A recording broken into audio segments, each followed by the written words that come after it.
মাঠের রাজনীতিবিদরা কখনো নেতাকর্মীদের মন থেকে হারিয়ে যায় না, এমনটাই বলেছেন চট্টগ্রাম সিটি কর্পোরেশনের মেয়র ডাক্তার শাহাদাত হোসেন।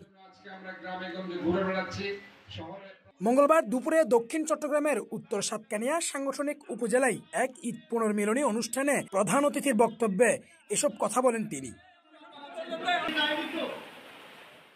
আরো বলেন, ত্যাগী ও মাঠের রাজনীতিবিদরা কখনো পদ পদবিতে না থাকলেও নেতাকর্মীদের হৃদয় থেকে হারিয়ে যায় না। আমাদের দিয়েছেন, আমাদের নেত্রী বেগম খালেদা জিয়া দিয়েছেন, আমাদের দেশ নায়ক জনাব তারেক রহমান দিয়ে যাচ্ছেন ওনার 31টি দফার মাধ্যমে। এই দফার বাস্তবায়নের জন্য আজকে আমরা গ্রামে গঞ্জে ঘুরে বেড়াচ্ছি, শহরে প্রান্তরে ওয়ার্ডে ওয়ার্ডে ঘুরে বেড়াচ্ছি।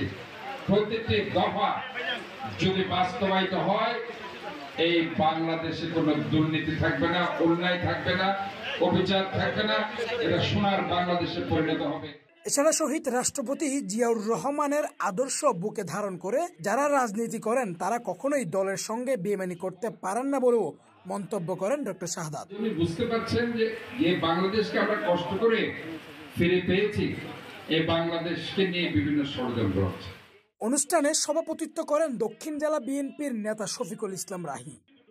এছাড়াও বক্তব্য রাখেন দক্ষিণ জেলা বিএনপির সাবেক আহ্বায়ক আবু সুফিয়ান, তাছাড়া সাবেক সিনিয়র যুগ্ম আহ্বায়ক এনামুল হক এনাম, দক্ষিণ জেলা জাসাসের সদস্য সচিব নাসির উদ্দিন সহ জেলা ও উপজেলা বিএনপি ও সহযোগী অঙ্গ সংগঠনের নেতৃবৃন্দরা। নেতাকর্মীদের মাঝে ঈদ আনন্দ ভাগ করে নিতে আয়োজিত এই মিলন মেলায় ছিল আবেগ, ভালোবাসা আর রাজনৈতিক অঙ্গীকারের এক অনন্য সংমিশ্রণ। রনিকান্তি দেবের তথ্যচিত্রে ডেস্ক রিপোর্ট।